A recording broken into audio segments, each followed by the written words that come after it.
I'm very excited to be here. So it's always a little bit overwhelming to arrive on the red carpet.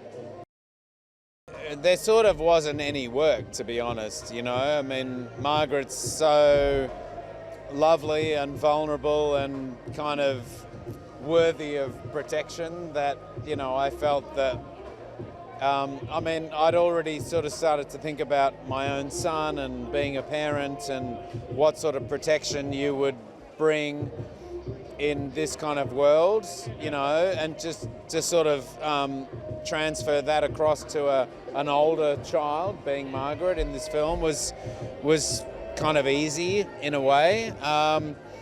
But the interesting thing about Pops, the character I play, is that he doesn't really see her for the person she is yet.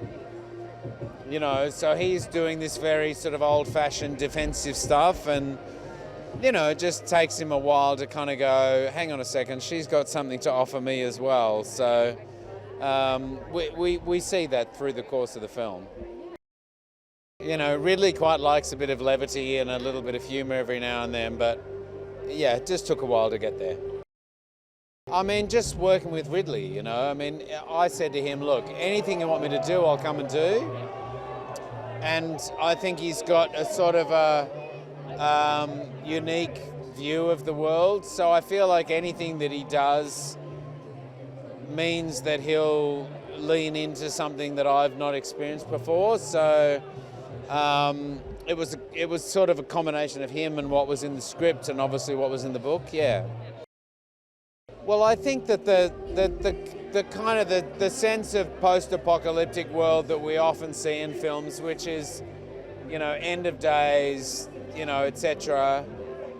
This I think Peter Heller offered something very different in his book, where he looks at us as human beings going, what can we actually bring as a sort of a more of evolved species? It just felt that it